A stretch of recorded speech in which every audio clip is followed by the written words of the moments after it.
2007, he defeated the richest man in Vermont to become my senator. As senator, he led a successful effort to stop a cut in benefits to Social Security receivers and veterans. And last September, Bernie introduced the Stop Bezos Act. That stands for Stop Bad Employers by Zeroing Out Subsidies. It essentially said that for huge corporations like Amazon and Walmart that are paying their workers such lousy wages that they need to go on Medicaid and food stamps in order to get by, that those employers had to reimburse the government for those expenditures. And 30 days after he introduced it, Jeff Bezos raised the starting wage at Amazon to $15 an hour.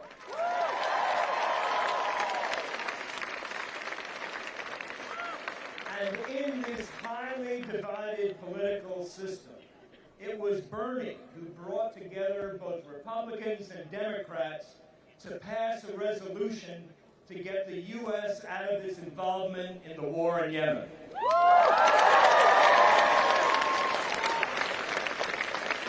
Look, I know that the most important thing for so many people, including Bernie, including myself, is to defeat Trump.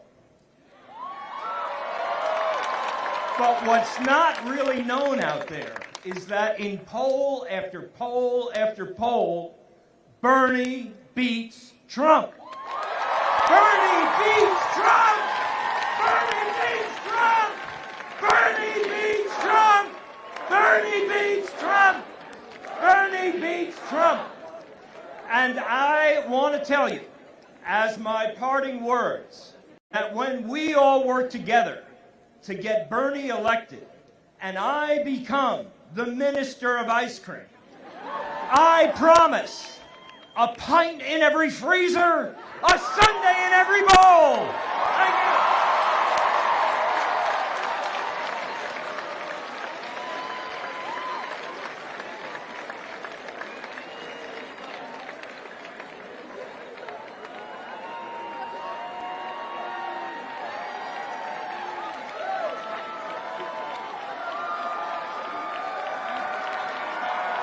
UNC, Danny Glover! I want to hear from you. Who is our real lethal weapon? Bernie Sanders!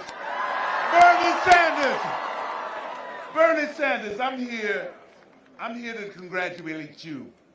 Because I'm so excited with all young people doing around the country when they talk about the issues that really matter. When they talk about education, what really matters. When they talk about climate change and global warming and how they're standing up for that. You know that. You know, the great James Baldwin would say, when we cannot tell ourselves the truth about our past, we become trapped in it. We have to tell the truth. Bernie Sanders is a truth teller. And it takes every single one of us to build. We need you to vote. We know that 41% of young people here go out for Sanders, but we also know that you have to vote as well. You can't just feel it, you gotta be it. And that's what you're doing. And now you gotta be it. We need you out there, we need you organizing friends, we need you talking, and we need you talking about the issues that affect all of us. But this is your future that we're talking about. This is our future. What we did, many of us did as students 50 years ago, it was relevant, but what's relevant now is what you do. And I'm counting on you to do the right thing. All right, Bernie Sanders for president.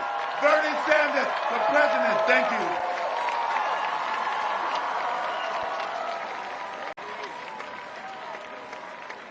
you. Here comes our national surrogate, Philip Agnew.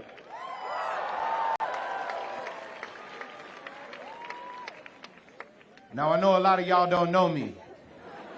It's okay.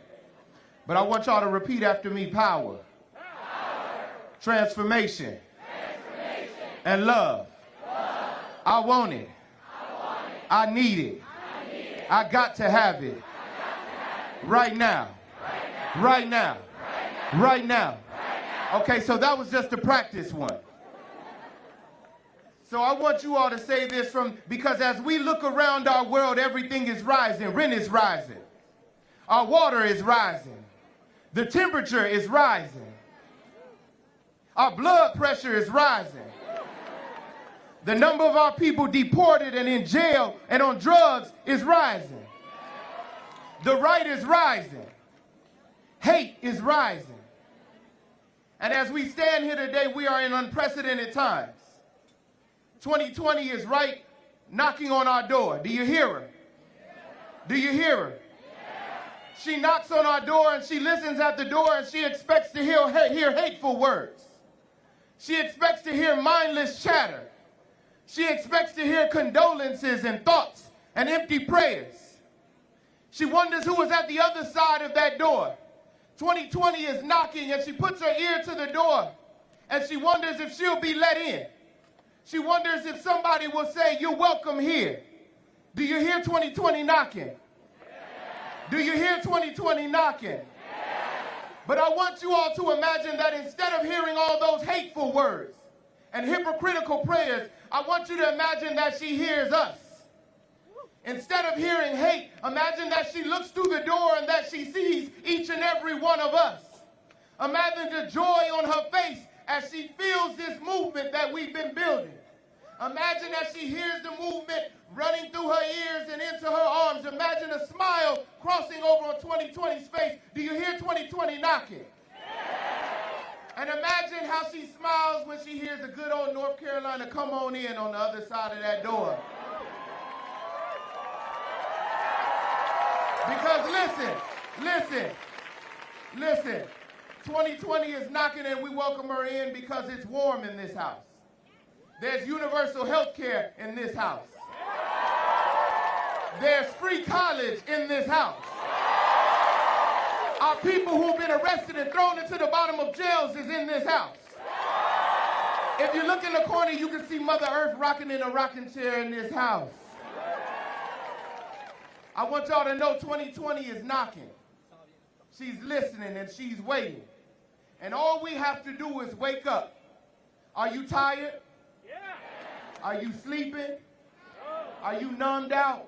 No. Do you hear her knocking? Yeah. And all we've got to do is rise up and open the door. Say, open the door. Open the door. Open the door. So this is the last one. So I want y'all to do it from your soul. And repeat after me, all right? Power. Power. Power. Power. Power. Power. Transformation. Transformation. Transformation. Transformation. And love. Love. And love. Love. And love. And love. I want it. I want it. I need it. I need it. I need it. I need it. I got to have it. I got to have it. Right now. Right now. Right now. Right now. Right now. Right now. Right now. Right now.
Thank you. We hope that you will now join us in Harp the Sound.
Last chance. Is everybody good?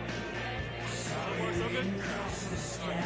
It's probably going to be that hot. I know we were a little longer than the sound check. I'm going to push it a little bit.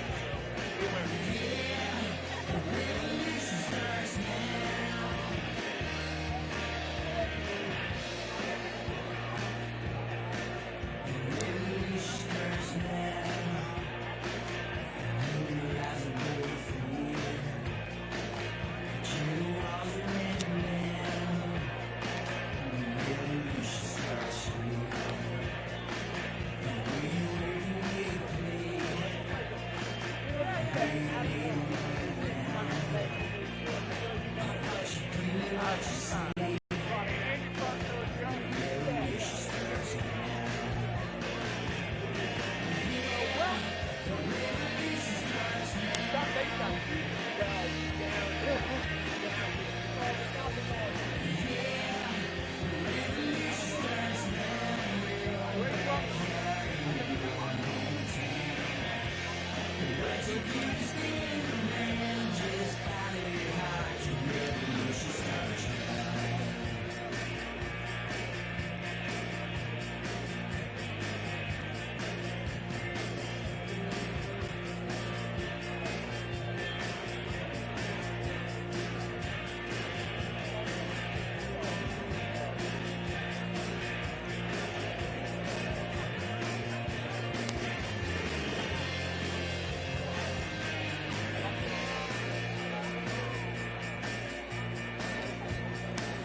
It's my privilege to welcome Elena Edwards, President of the UNC Young Democrats.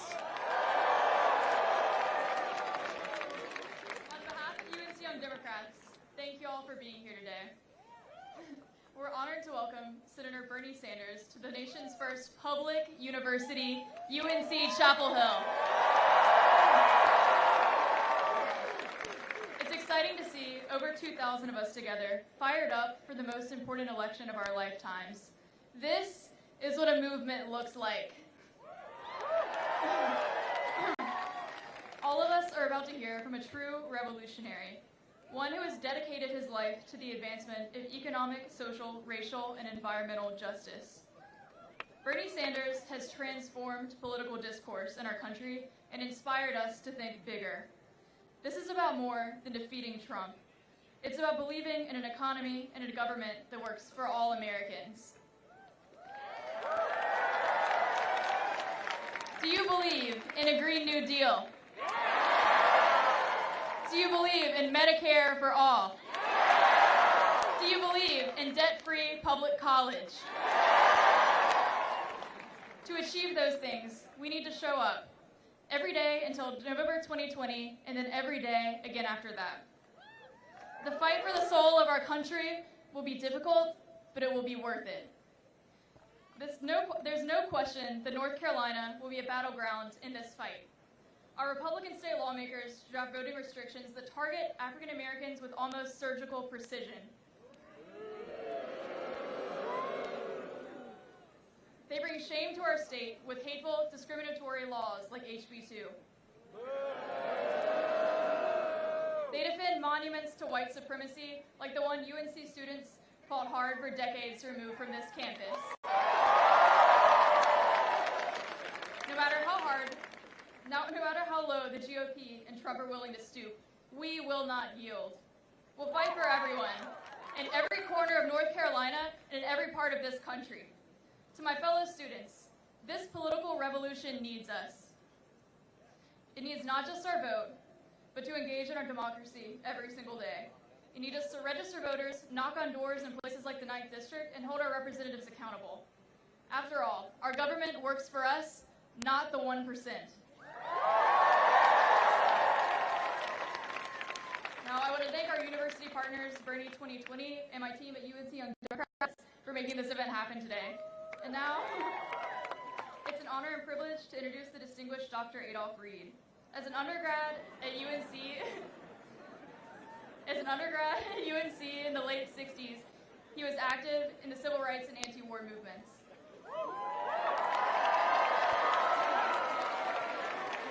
Over more than 40 years as a political scientist and public thinker, he's been an incisive voice for social change and political progress. Please join me in welcoming Dr. Adolph Reed.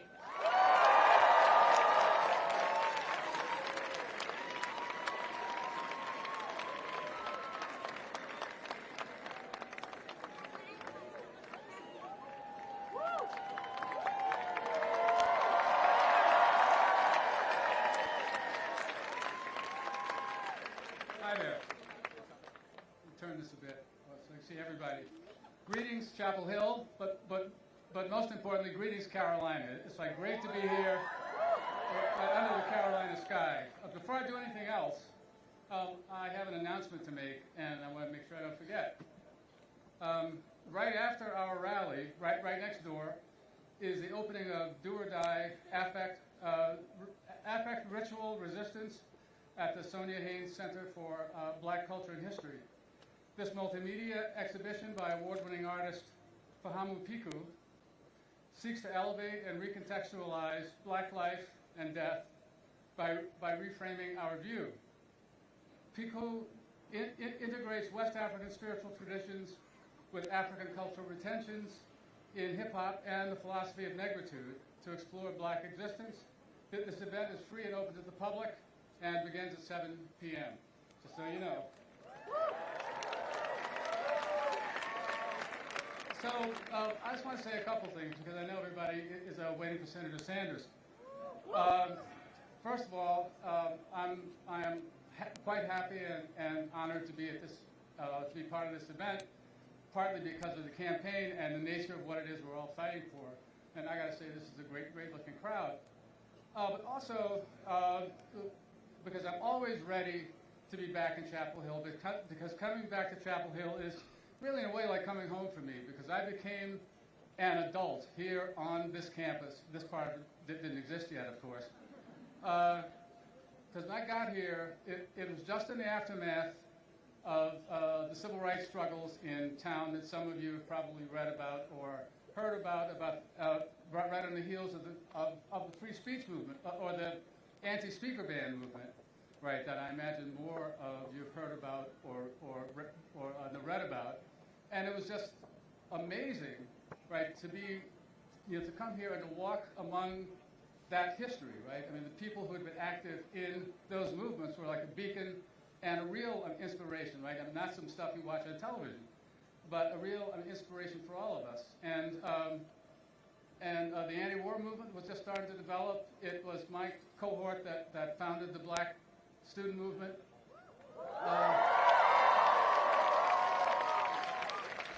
And some of us actually managed to get arrested during the cafeteria strike. And in fact, when there's a reopening ceremony of Lenore Hall and the Pine Room as cafeterias a few years ago, and I was joking with an old friend of mine that they should have invited us to it, because if it hadn't been for us, it wouldn't have been closed. But anyway, but I want to talk a little bit about the continuity, right? Because I think I said I became an adult on this campus. My politics were formed here. I've been basically fighting for the same thing since I was 19 years old, and this was actually the 50th anniversary of my class, and I couldn't come down to the celebration in May, so class of 69. So it's been a long time we've been fighting for the same things. But the continuity has always been there, because Carolina has always stood out as a beacon for people who believe in social justice and equality. And I'm proud of that. I'm proud to have been part of that. And while I was officially not a Tar Heel born and only partly a Tar Heel bred, you can rest assured that when I die, I will definitely be a Tar Heel dead. But the continuity is now in the Sanders campaign. And this is the fight not just of your lives, right? This is the fight of my life. This is the most important election in my decades of being voting, of you being a voter, or even longer, right? This is a fault line in American politics and the future of American society.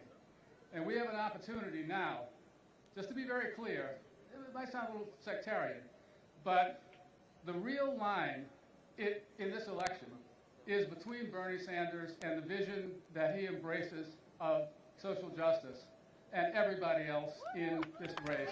And we've got to make it happen. So the most important thing is it feels good to go to rallies, it even feels good to organize. But the real political work goes on after you leave here.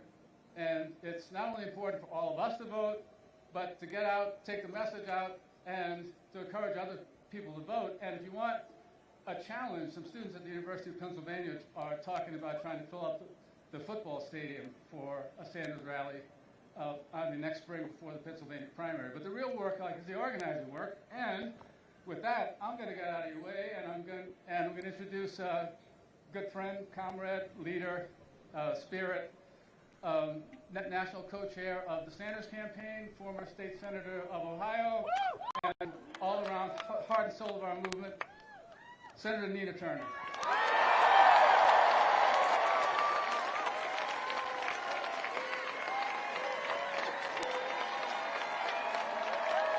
UNC! UNC, baby! I want to thank Dr. Reed for that introduction. Isn't it nice to have one of your own here? And he was in the movement, and he's still in the movement for what is right, the movement for what is just, and the movement for what is good. Is that all right, UNC? Can a sister pull her notes from the Southern Ladies Bank and Trust? I know what I'm saying. If you got a Southern grandmama, you know where that bank account is located. Can a sister pull a note from the Southern Ladies Bank and Trust? And UNC. So I just want to thank the young Dems and the leaders for hosting us today. I want to thank all of you for being here today, because you could be any little place this evening, but you are here with us. And UNC, I know that it's not lost on you that we are in a crisis in the United States of America. And we are in a crisis all over this world, but if I can just rest here in our country for a minute, if I might, I bring you word by the working class people of this nation. And no matter if they are the poorest of poor, or somewhere in the middle of that working class, or maybe just barely holding on to the top, the last time I checked, most middle class folks have to work for a living. And working class folks in this country, they are suffering. And they are not suffering, UNC, by accident. They are suffering on purpose because of a corrupt, rigged system. It's on purpose. And if the working class people of this country, the poor people of this country, and UNC, it is okay for us to say the word poor, because there are some flat-out folks who are just poor in this country. Now, I used to teach college for a living, and my classes were woo-wee. But on the first day of class, I used to ask my students what they want to be when they grow up. And UNC at Chapel Hill, I have yet to hear one of my students, they never said, Professor Turner, when I grow up, I want to be poor. When I grow up, I don't want to have health care. When I grow up, I want to live a life of poverty. What I heard folks in my classroom say to me very clearly is that when I grow up, I want to be somebody. And whether that is a lawyer, a doctor, a carpenter, a nurse, a teacher, I want to be somebody, and I want to live a good life. So the system, sisters and brothers, is rigged, and it is rigged on purpose. And just as it is rigged, we can do to unrig it. We're going to unrig this system. It is something wrong. Where for almost 50 years, the people who work in this country have not seen their benefits and their salaries increase with the rate of inflation. There is something wrong. When a few families have all the wealth and the rest of us have little or nothing, it is something wrong. When the black community in this country, and I'm about to make it really, really real, that a study came out that said that it would take 228 years, track with me, college students, 228 years for the average black family to catch up with the wealth of the average white family. Guess what, Chapel Hill? That means never. It is something wrong. With bigotry and racism and white supremacy and sexism and xenophobia and all of the anti-humanitarian things have cropped up in this nation, and it's staring us right in the face. And I'm not just talking about the bigot in the White House.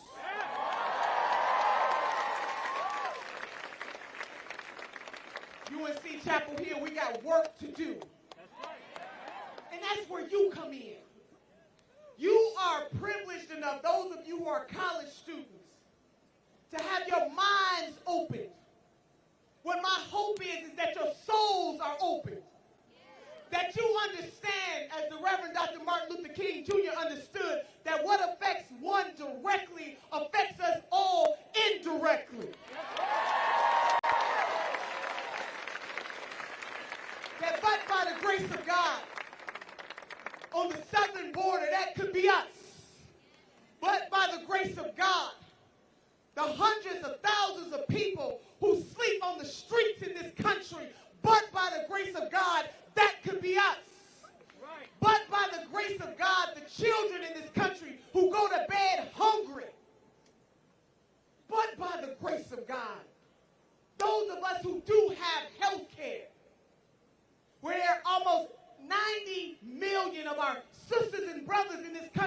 who are either underinsured or uninsured, yet you got some folks running for the Democratic primary who don't have the courage to say that Medicare for all is a moral right in the United States of America.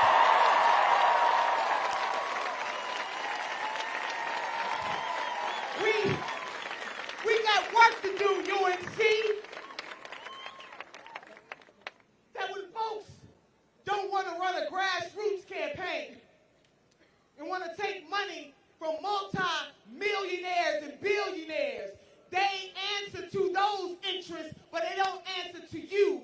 Too many folks running for office and who are in office right now are bought and sold, but I got a remedy for that, and his name is Senator Bernard Sanders. Oh, yeah. Oh, yeah. Let me tell you something. He don't have to pretend to be for the people. He didn't just start standing up for the people. For many of you who are here today, Senator Bernie Sanders has been on the justice journey when he was just your ages. At the University of Chicago, standing up against housing discrimination and segregation. He put something on the line then, and baby, he putting something on the line now. And guess what? UNC, we ain't got to make no stuff up. Because Senator Bernard Sanders, he doesn't stand up for what is right, just, and good just because it polls well. He does it because it is right. And that is the kind of leader that we need to take on the corruption in the White House.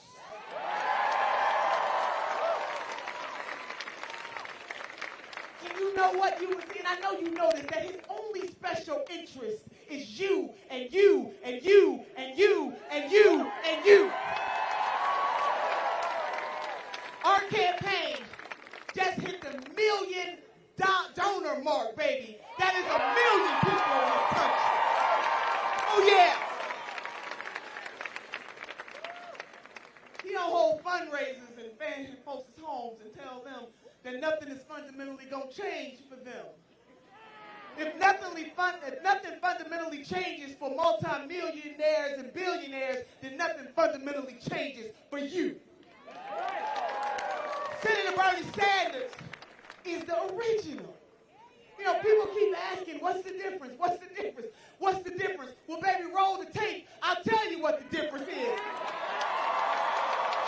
What's the difference? The difference is he's not new to this. The difference is he's been on the front line, standing up with Amazon workers and Marriott workers and UAW workers and on the picket line, right by their side. The difference is he's not going to take big dollar donations in the primary. Oh, I almost cussed. And doggone it, he's not going to take none in the general. What's the difference? That when it was hard work to run in 2016 and lay out a vision for America that includes the workaday people of this country, Senator Bernard Sanders was right there on the front line telling all of us that we deserve better than what we are getting. He took it to the folks. And so now some folks want to bask in the glory when he did all the work. What's the difference? What's the difference? You got the courage of your conviction, and you don't calculate politically what's best for you. Instead, you stand up on the front lines with the people, by the people, and for the people. What's the difference?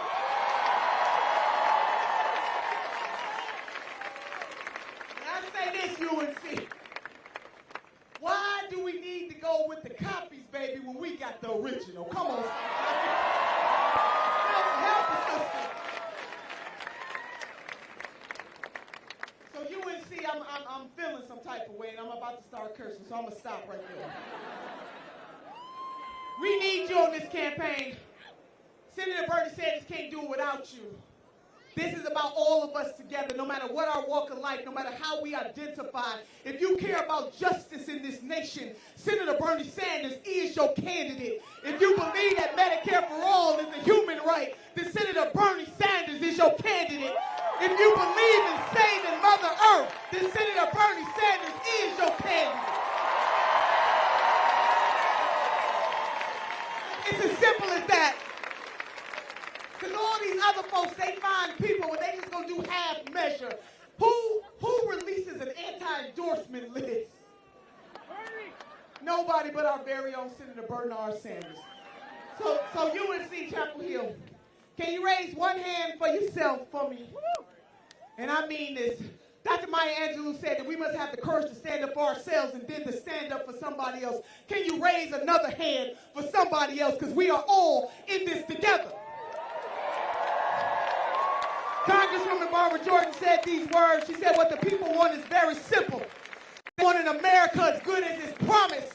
That is what this campaign is about, not me, us, creating an America as good as its promise. So one hand for yourself and one hand for somebody else. With these hands, we will have Medicare for all. With these hands, we will save Mother Earth.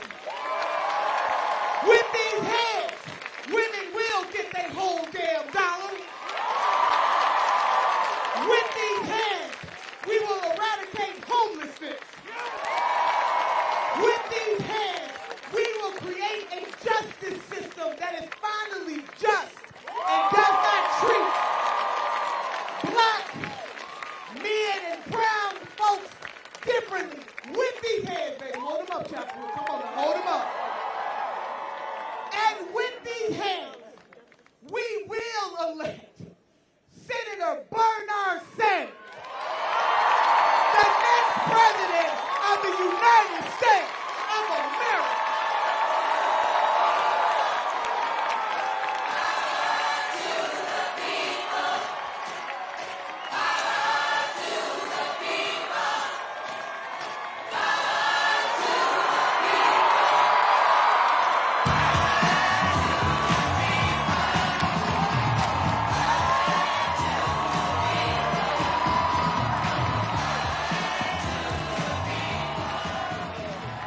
Whoa.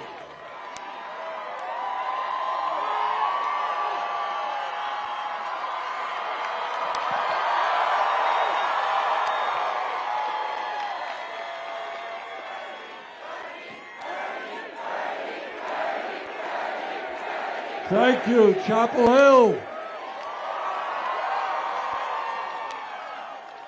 Wow, thank you all coming out tonight. And let me thank Ben Cohn of Ben and Jerry's. And I don't know if Ben told you, but he is going to be the next Secretary of Ice Cream.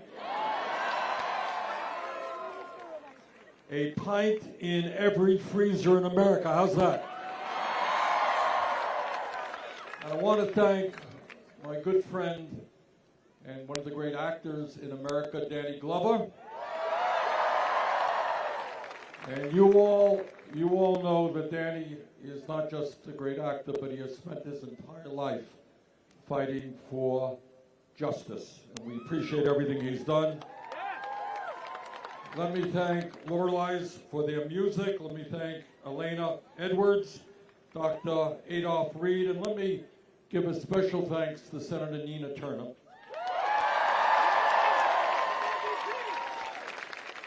You know, I always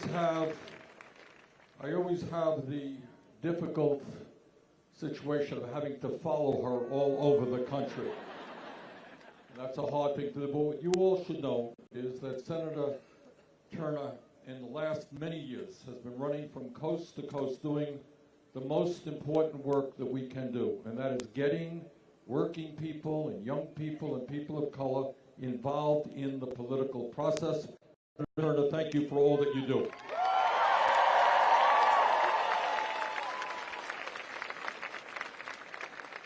So let me get to the point and tell you what you already know. I'm here in Chapel Hill to ask for your support to win the primary here in North Carolina.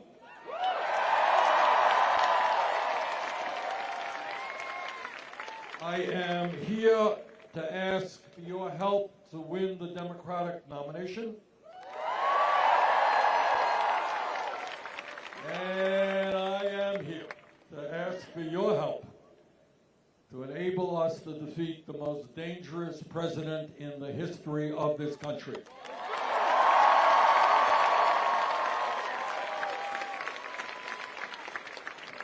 And let me tell you a little secret. Don't tell anybody else. We're going to beat Trump here in North Carolina, and we're going to beat him bad.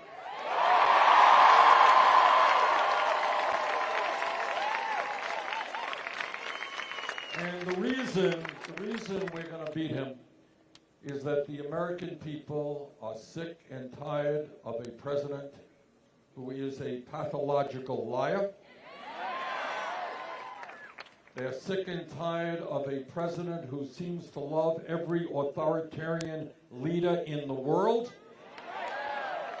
And they are sick and tired, no matter what their views may be, of a president who is a racist, a sexist, a homophobe, a xenophobe, and a religious bigot.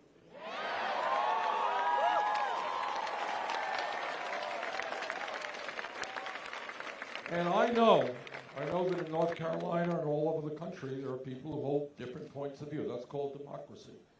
But I think more and more people understand that intellectually and emotionally, Trump is not fit to be president of the United States.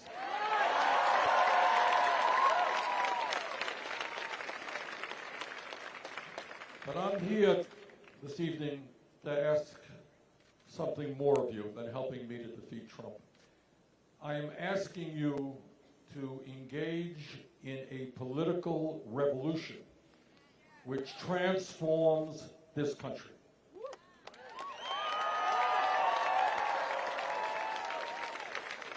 And as Senator Turner mentioned, the message of our campaign is us, not me. And the reason for that is twofold. Number one, unlike Trump and his friends who think that the function of human life is to lie and cheat and steal and step on people so that you can make huge amounts of money, we hold a very different view of what the good life is about.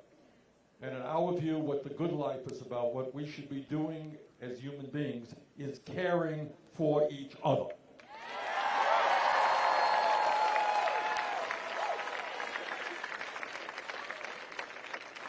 That we are all in it together.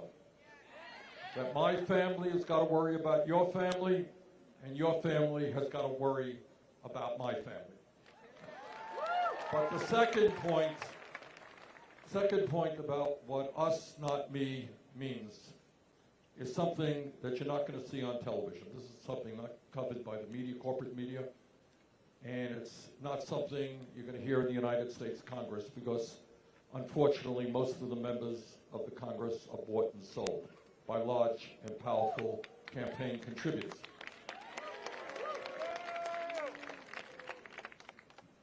And what that is about is that no president, the only candidate who will tell you this, maybe the only candidate who has ever said this, no president, not Bernie Sanders or anybody else, can do it alone. We can't bring about the changes that this country desperately needs just through a president. And the reason for that, but it's not on TV, the reason for that is that we have a corporate elite in this country that is not only incredibly greedy and has been at war against the working class of this country for the last 40 or 50 years, but they are incredibly corrupt. Incredibly corrupt. So they have unlimited amounts of money. So I'm here this evening in an unprecedented moment in American history to ask not only for your help to defeat Trump, but to understand that I'll be back the day after we get inaugurated in order for us to come together to create an economy and a government that works for all of us, not just the 1%.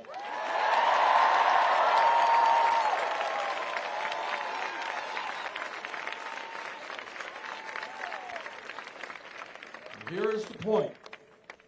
The 1% is extraordinarily powerful. They have unlimited amounts of money. They control the political system because we have billionaires now who can spend unlimited sums of money, hundreds of millions of dollars to elect candidates who represent the wealthy and the powerful. They have incredible power over the economy. But at the end of the day, 1% is 1%. And if we stand together, black and white and Latino, Native American, Asian American, gay and straight, immigrant, native born, if we stand together and do not allow Trump and his friends to divide us up, we will be able to make huge accomplishments and transform this country.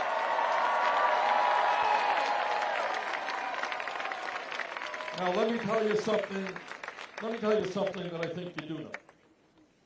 And that is, if you study American history, what you learn is that real change has never taken place from the top on down, always from the bottom on up. You know what I mean by that? Think about the labor movement. Think about the civil rights movement. Think about the women's movement. Think about the gay movement. Think about the environmental movement.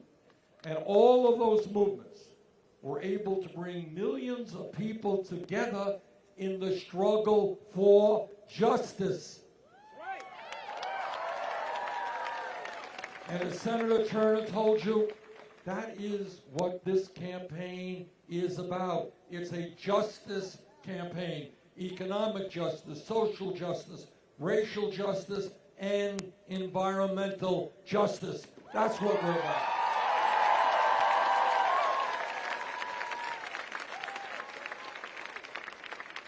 And let me tell you something that you are aware of, how change takes place. 4 years ago, I came to North Carolina, came to Chapel Hill. And I said, you know, this is 4 years ago, only 4 years ago. I said, you know, in America, if somebody works 40 hours a week, that person should not be living in poverty. We got to raise the minimum wage to $15 an hour. And 4 years ago, I was told, Bernie, you are crazy. Well, I'm often told that. You're too radical. You want to more than double the federal minimum wage, which is $7.25 an hour.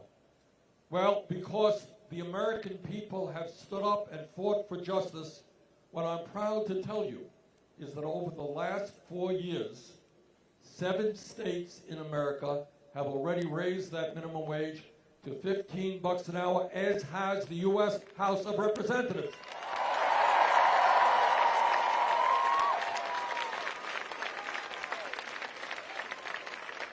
And when we together are in the White House, we're going to raise that federal minimum wage to $15 an hour to apply to every worker in every state in this country.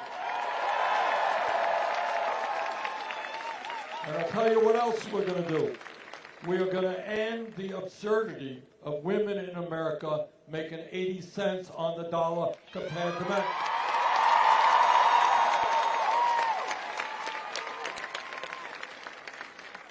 And what we're also going to do is make it easier for workers to join unions.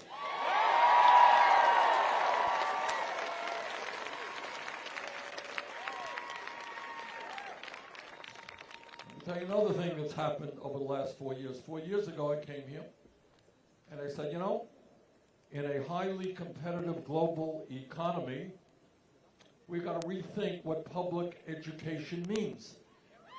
Not good enough K through 12. We have to make public colleges and universities tuition free.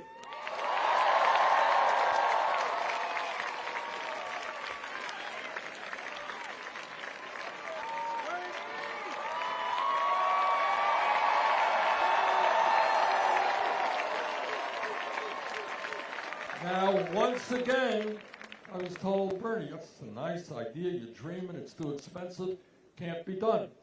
I want you to know that in the last several years, 12 states, and just yesterday, the state of New Mexico, not a particularly progressive state, in New Mexico they said all of their young people will be able to go to their state colleges and universities tuition free.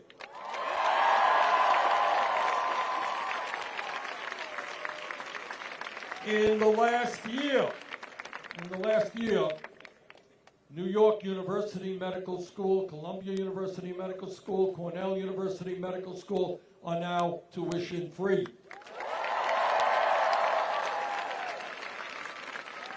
And my friends, when we are in the White House, every public college and university in America will be tuition free.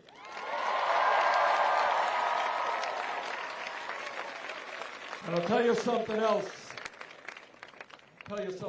Where we're gaining significant momentum.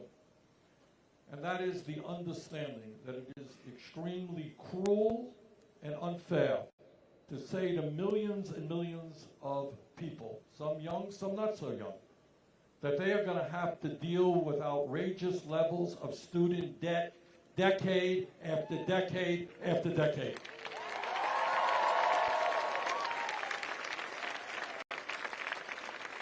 I am tired of talking to young people who say, you know, Bernie, I'm married, we can't have any kids because we're paying off our student debt. We can't buy a car. We can't buy a home.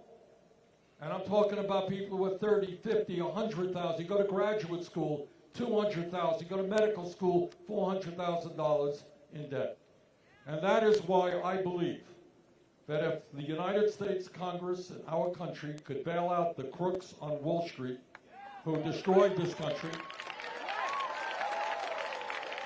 if Trump and his friends could give over $1 trillion in tax breaks to large profitable corporations and to the 1%, you know what we can do and will do? We're going to cancel all student debt in America.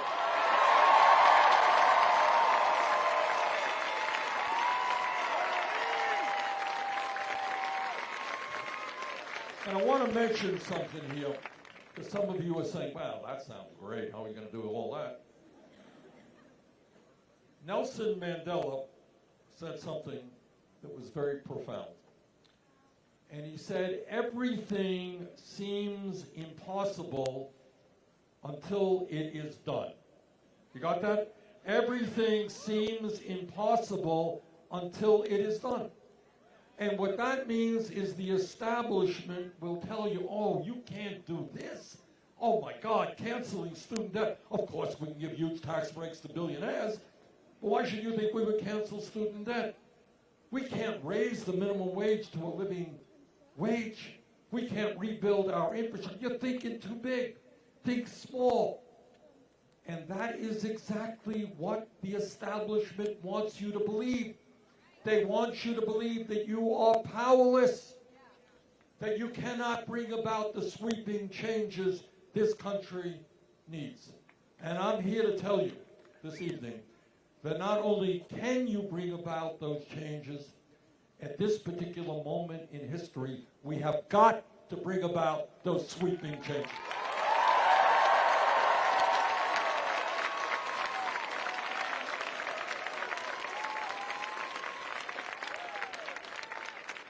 So canceling student debt and making public colleges and universities, some of you may think, oh, that's a big radical idea. It ain't a radical idea. Anybody here know how much college costs in Germany? Zero. Free. Scandinavia. I gave a speech in Washington a couple of years ago. I got up there and I said, you know, in Finland, colleges are free. Some guy jumps up and he says, no, you're wrong, Senator. Actually, they pay us to go to college. All right?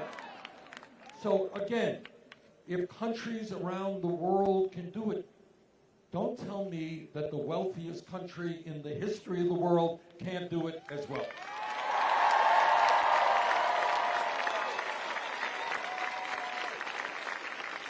And let me give you another example.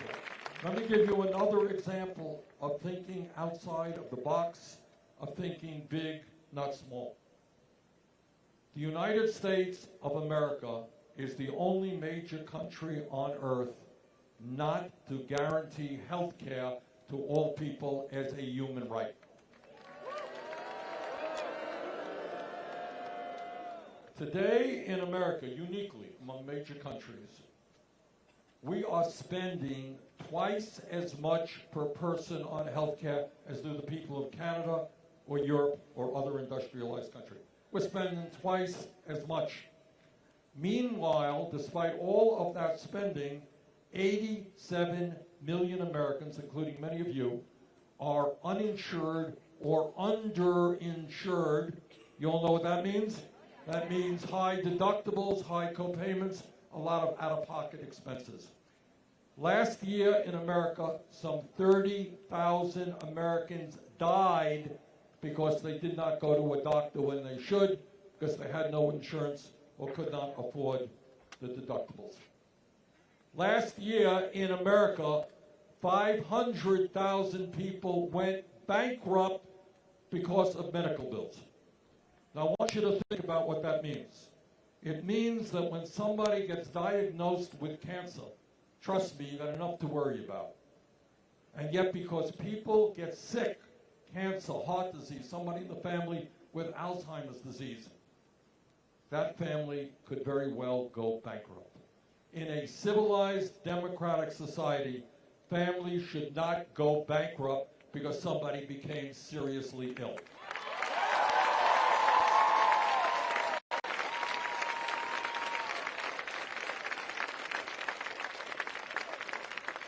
Meanwhile, while 87 million are uninsured or underinsured, the healthcare industry last year made $100 billion in profit.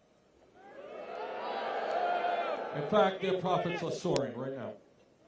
So we're going to say to the healthcare industry and to the corrupt pharmaceutical industry, which charges us the highest prices in the world for the medicine we need, we're going to say to them, sorry, your day is done.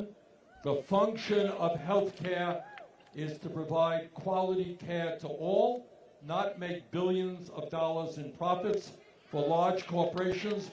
We are going to pass a Medicare for all single-payer program.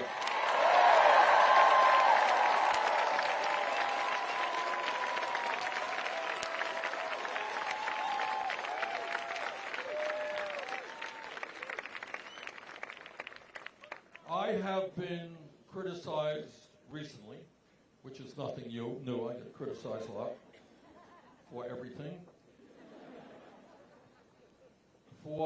Been criticized for presenting the most comprehensive program ever presented by a presidential candidate, or I think maybe any candidate for national office, on climate change.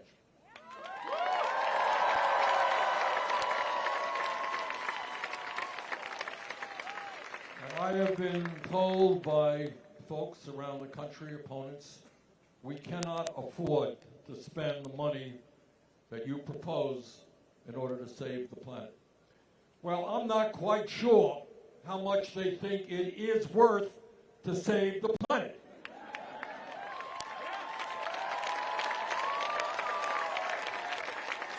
In fact, I can't think of an alternative to saving the planet. What's the alternative?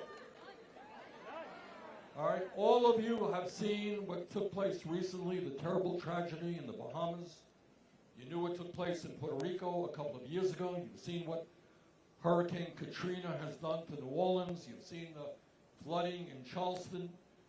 You understand what, sadly, the President of the United States does not understand. He thinks that climate change is a hoax. I think Donald Trump is a hoax.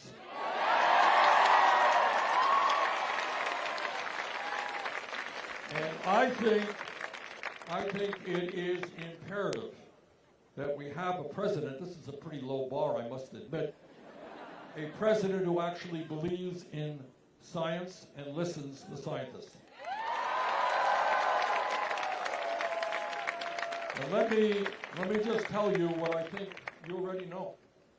What the scientists have told us is that we have fewer than 12 years to transform our energy system away from fossil fuel into energy efficiency and sustainable energy, or else there will be irreparable damage done in our country and around the world. Irreparable damage.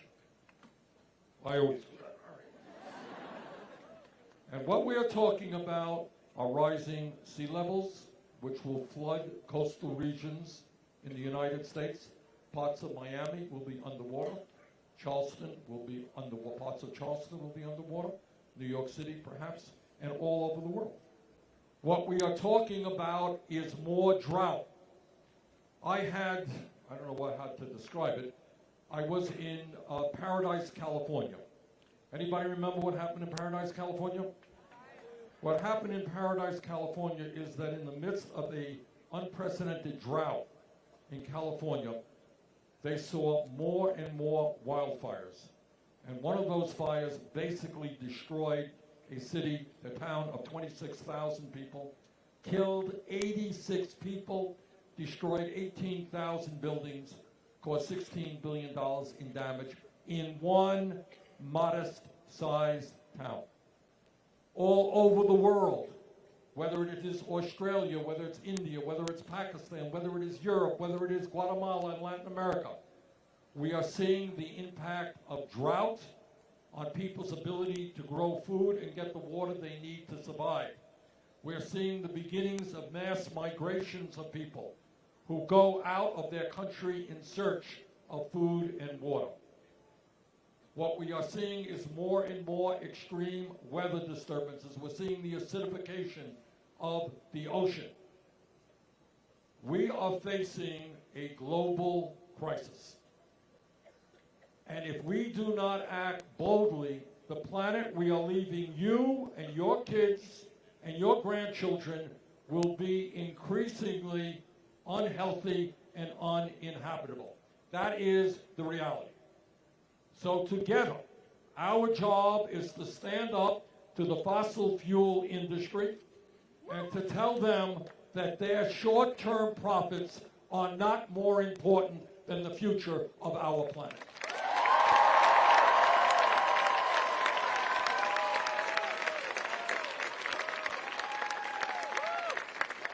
And when we stand up to the fossil fuel industry and when we transform our energy system, we are going to create up to 20 million good-paying jobs. But I just want to say to you, this is an issue. I wish I could tell you, hey, it's a modest problem. We can do a little bit here and a little bit there. I wish from the bottom of my heart I could tell that to you. I can't be honest and tell it to you. What the scientists are telling us is that we face a major global crisis. And as president, I will not only do my best to help transform our energy system, but I will lead the world to transform energy systems all over the globe.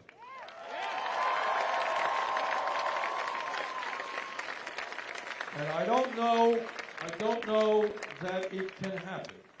But my vision is, my effort will be to say to countries all across the planet, we are spending as a world $1.5 trillion on weapons of destruction designed to kill each other.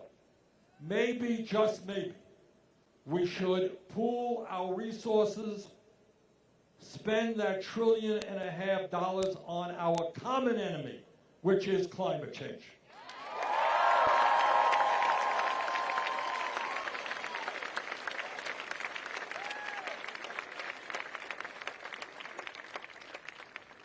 Senator Turner mentioned a moment ago an issue which is enormously important to me, and I know to all of you. And that is, we have a criminal justice system today which is not only broken, but it is extremely racist. We have more people in jail than any other country on earth. What I intend to do as president is to invest money in jobs and education, not more jails and more incarceration.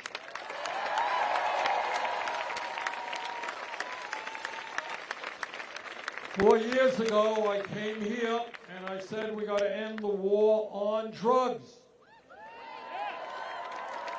Well, I'm happy to tell you that in state after state after state, marijuana, possession of marijuana, has either been decriminalized or in fact legalized, and that is the right thing.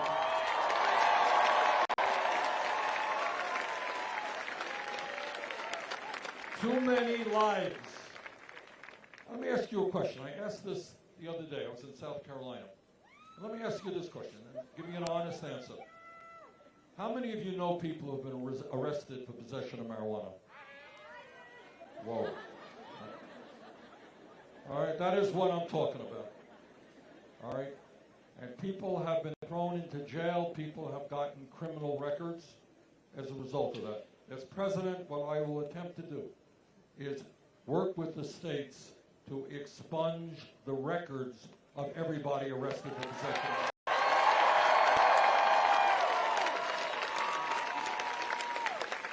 You know, it is a little bit strange, it's a little bit weird to be driving down the road in Nevada and you see these big signs which say, you know, buy marijuana from this or that store, and understanding that in this country there are God knows how many people in jail tonight for doing exactly the same thing that these corporations are doing in Nevada and in other states.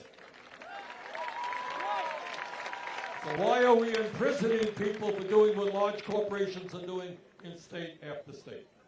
So we're going to put an end to that absurdity.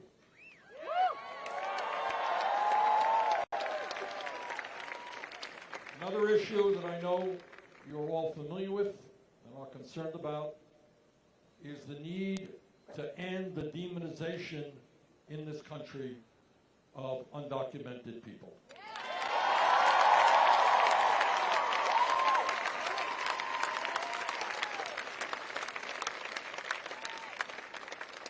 Trump and his friends are trying to divide us up based on the color of our skin or where we were born. We are going to bring people together, not divide them up. We are going to pass comprehensive immigration reform and a path towards citizenship for the 11 million undocumented.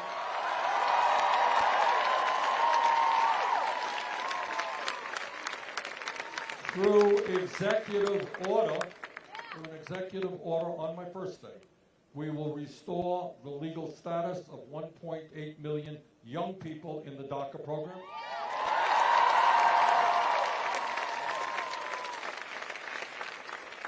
We will end the ICE raids, which are terrorizing communities all across America.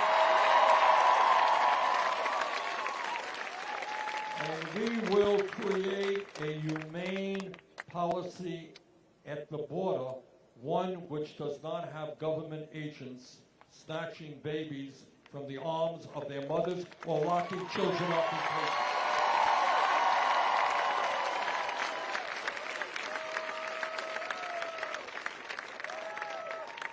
And on another issue, let me be as clear as I can be. I happen to believe that a woman's right to control her own body is a constitutional right.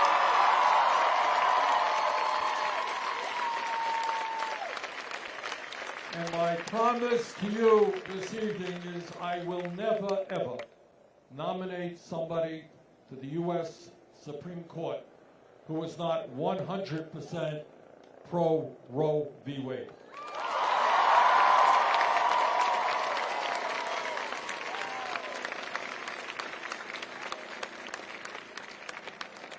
And there's another issue that I know is troubling to all of us. And I very often don't like talking about it because it is so painful. And that is the kind of mass shootings and gun violence that we have been seeing in this country in recent years. And when we talk about gun violence, it is not just the horrible deaths that we are seeing every year. What we're also seeing is children all over this country terrorized, frightened to go to school. Can you imagine that? Can you imagine? You know, school historically has been a place of safety. You go to learn, you go to socialize. You may like it, you may not. But you shouldn't be afraid of something terrible happening when you are in a school. So let me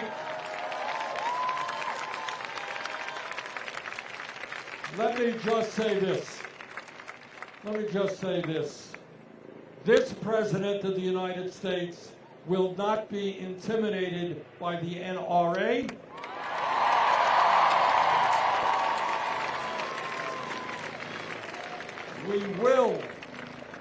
We will do what the American people want, and that is pass common sense gun safety legislation, including ending the sale and distribution of assault weapons in this country.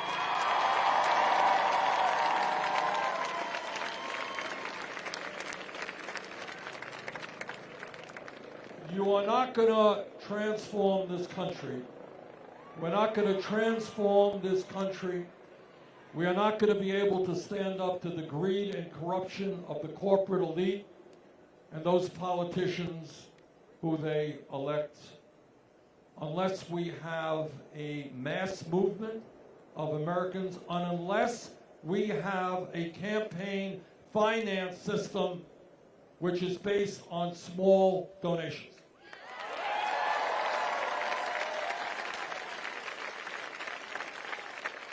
And tonight I am very happy to share with you just a kind of an historic moment for our campaign. Today, we reached the level of 1 million individual contributors.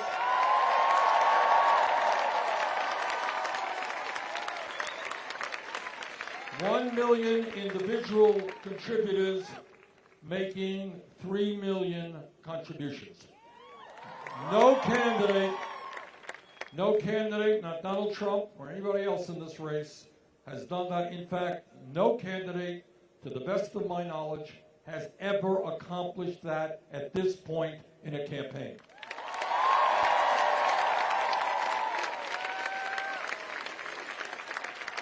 And these contributions, this tells you what our campaign is about, and it tells you what we're going to do in the White House. These contributions come from teachers. They come from workers at Amazon, at Disney. They come from waiters and waitresses. They come from factory workers. The overwhelming majority of our contributions comes from the working people of this country, and I'm very proud of that.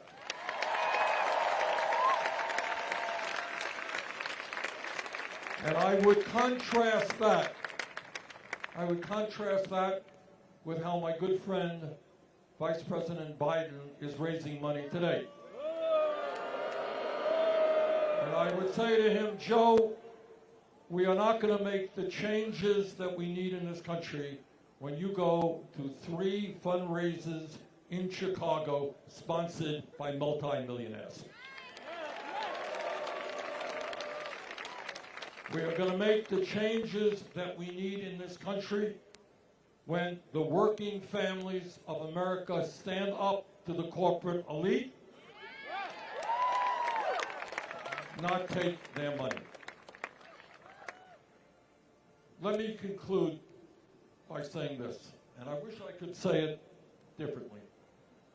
This is an unprecedented moment in American history. We have a president who is authoritarian, who does not believe in democracy, who does not believe in the separation of powers, and who lies almost every single day.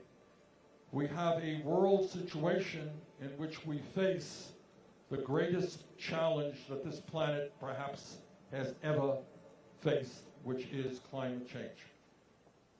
What I hope you respond, when you respond to these crises, don't respond with depression, don't respond in despair. Respond by standing up and fighting back and understanding what Nelson Mandela said, and that is, everything seems impossible until it is done.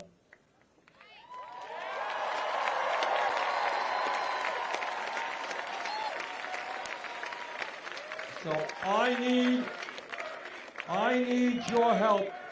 I need your help, but more importantly, we need each other. We need each other, yeah, to help me win the election, but we need each other to transform this country. We need great teachers out there. We need great child care workers out there. We need folks, scientists and engineers who can help us transform our energy system into sustainable energy. We need great doctors and nurses and dentists who will treat the people who are not getting treated today. We need to create a nation based on justice, based on compassion, and based on love. And brothers and sisters, what I'm begging of you today, not just for me, but for you, is if you have friends out there, and I know you do, who think the political system is bullshit. You have one or two friends out there, right? You tell them that you're sick and tired of hearing them complain about the low wages they receive, the fact they're going to leave school $50,000 or $100,000 in debt. You're tired of hearing them complain about racism and sexism and homophobia and the tragedy, crisis we face in climate change. Tell them that instead of just complaining, they must get involved into the political process.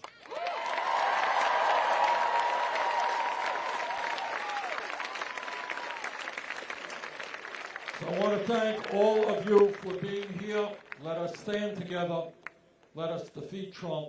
Let us transform this country. Thank you all very much.